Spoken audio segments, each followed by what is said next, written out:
Olá, turbita!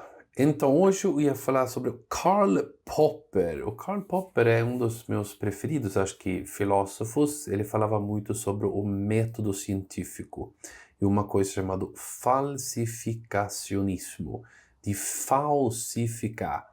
Então, Karl Popper, ele vivia no início do século XX, tá? E é um pouco difícil essa coisa da metodologia científica, não é tão clara, talvez, exatamente como funciona, né? Ele é um processo, né, que vai se desenvolvendo durante os anos, né? Então, ciência, basicamente, então, você pode falar que ele confirma teorias, né? Vai confirmando teorias, né? Mas também tem muito assim, é isso que o Karl Popper fala, que você tem que ver se a teoria está errada, né? Então, você tem que tentar o máximo possível falsificar uma teoria. Porque é só quando uma teoria aguenta todas essas tentativas de falsificar ele, que ele é válido. Porque assim que ele é falsificado, ele não é válido mais, né? Então tinha uma coisa chamada Círculo de Viena, naquela época também, no início do século XX, que falava sobre positivismo lógico, que é que você consegue entender as coisas através de observações. Então você usa o seu sentido, você observa, faz experimentos e você chega a uma conclusão. Isso chama indutivo na filosofia, né? Indutivo, que você começa com as partes e chega a uma conclusão, né? Você faz as observações e chega a uma conclusão. Tem um problema, porém. Pensa assim, que você fala, corvos, é um pássaro que tem lá na Europa, são pretos. O Odin, sabe o Odin, né, o deus viking, ele tem dois corvos assim nos ombros, Hugin e Munin. Mas de qualquer forma, corvo é preto, mas você pode observar um corvo e fala, ele é preto. Aí você observa mais um corvo, fala, ele também é preto. Aí você observa mais um corvo e fala, também é preto. Depois de um tempo, vendo milhares de corvos, você basicamente vai falar assim, não, o corvo, ele é preto, tá? E você conclui, o corvo é preto. Mas você não consegue ter 100% de certeza disso. Por quê? Basta você achar um corvo que não é preto e a sua conclusão dos fatos que você tinha cai por terra, né? Não é mais verdade. É isso que chama falsificar.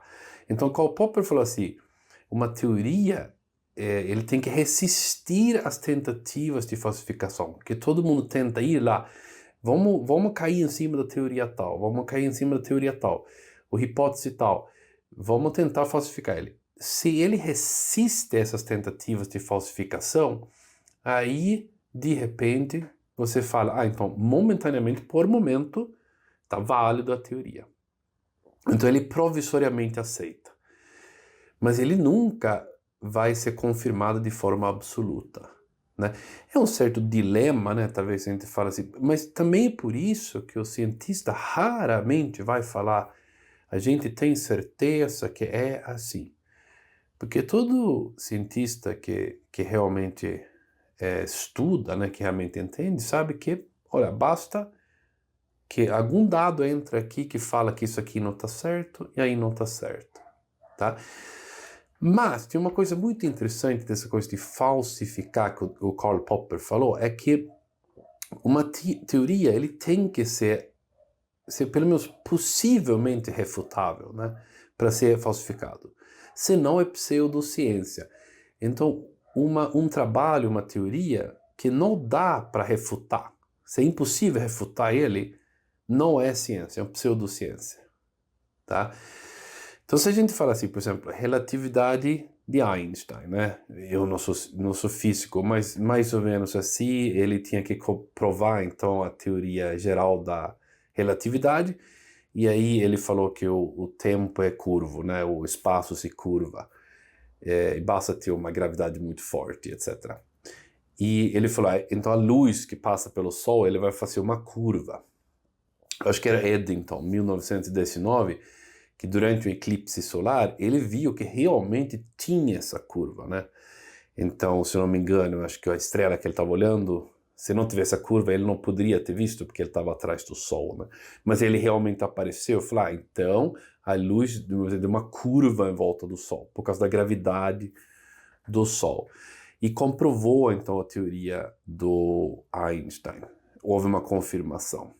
Mas isso não significa que ele vai estar confirmado para sempre, basta chegar algum dado que fala, olha, isso aqui não é exatamente isso, e talvez tenha que fazer uma modificação na teoria do Einstein.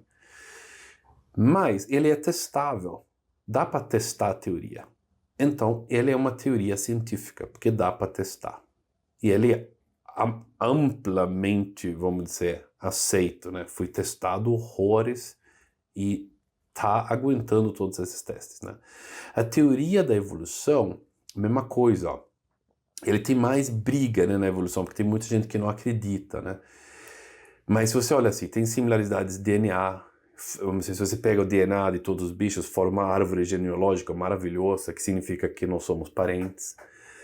Morfologia, por exemplo, você vê, olha os membros, por exemplo, dos mamíferos, você vê que é baleia, um ser humano e um morcego, tem tipo os mesmos ossos lá. E eles são bichos bastante diferentes, você olha para eles e fala, então por que eles têm os mesmos ossos lá nas mãos, né? Na nadadeira da baleia, e o asa do morcego, e a mão de um ser humano? Porque nós temos um ancestral em comum, né? A teoria pode ser testada, então é científico, né? E tem um cara aqui chamado J.B.S. Haldane, que era um tipo de divulgador científico também no início do século XX, eu acho. E eles perguntaram para ele assim, mas o que poderia refutar a evolução? Aí ele falou, se você acha coelhos numa rocha pré-câmbrio, que é tipo, pré-câmbrio seria meio bilhão de anos atrás, não tinha mamífero. Então se você acharia um mamífero numa camada geológica onde ele não pertence, você poderia refutar, na verdade, de certa forma, a teoria da evolução. Só que nunca foi achado e provavelmente nunca vai ser achado. Mas é testável, então é científico. Tá? Psicanálise do Freud, por exemplo, ele não pode muito bem ser falsificada, porque ele meio se autoprotege em muitos contextos, tá, de refutação. Então, por exemplo, você tem um comportamento agressivo, você tem um comportamento passivo, você tem algum tipo de comportamento aí. E tudo isso aqui para ele pode ser repressão de trauma mais profundo. E então, qualquer coisa que acontece, fala, é uma trauma, é uma trauma, é uma trauma. Então é muito difícil testar ele, porque ele sempre fala, essa é uma trauma, pronto. E normalmente, então, ele não é considerado científico por causa disso, né? Acaba sendo meio uma pseudociência, né? Tem muitos outros, né? A homeopatia, por exemplo, né? E ele não consegue sustentar um análise científico profundo, por exemplo. Outras ciências, por exemplo, que me irrita até um pouco, ciências políticas, que o pessoal fala, né? Então o cara defende o marxismo, capitalismo, que seja, liberalismo, mas você pode ajustar essas ideias para explicar qualquer coisa. Então eu falei, a economia está ruim, é por causa disso, disso, disso, é porque não é marxista o suficiente, não é capitalista o suficiente, e não dá para provar muito bem. Quase impossível provar uma coisa dessa. Então não é uma ciência, é uma opinião, na verdade, né? Porque não dá para falsificar. Porque você sempre tem um contra-argumento, você pode jogar qualquer argumento, porque não dá para testar, entendeu? Então teoria, assim, tem até aquela coisa que o pessoal fala, é só uma teoria, teoria da evolução, mas teoria, uma coisa na ciência que chama teoria, é porque ele passou por testes rigorosos, muito rigorosos, e continua válido. Você não consegue falar que ele é 100% correto. Você nunca chega a 100% por causa do falsificacionismo do Karl Popper. Mas ele foi rigorosamente testado. Aí ele recebe o nome teoria. Teoria da revolução, teoria da evolução, por exemplo. Ou a teoria da relatividade do Einstein, e etc. Senão seria uma hipótese, né? E nesse sentido a ciência fica mais autocrítica, né? E sempre em evolução, né? Porque a própria ciência sempre tem que justificar as coisas que ele fala, né? E aí é o seguinte, assim, então essa coisa que a gente falou da teoria da evolução, por exemplo, o Darwin nunca falou da evolução, né? Ele falou da seleção natural, que é uma coisa que leva à evolução. tá? Isso seria uma hipótese dele, né? Só que essa hipótese da seleção natural foi amplamente testado, e você vê isso em laboratório direto, isso aqui não tem muita questão que ele existe lá. Mas a teoria, aí você faz mais hipóteses em cima disso aqui, esse conjunto, um monte de hipóteses que foram rigorosamente testados e são válidos, isso forma a teoria, no caso a teoria da evolução, tá? E a ciência faz isso, ele tenta ser autocrítico, né? Ele tenta ir lá para ver se ele consegue falsificar a teoria. E é isso que gera essa coisa de uma grande segurança para a ciência que essa teoria está, pelo menos, muito correto. Porque realmente foi muito testado. Isso tem a ver com Karl Popper, o falsificacionismo. Faz inscrição no canal, a gente fala de assuntos muito interessantes. Beleza?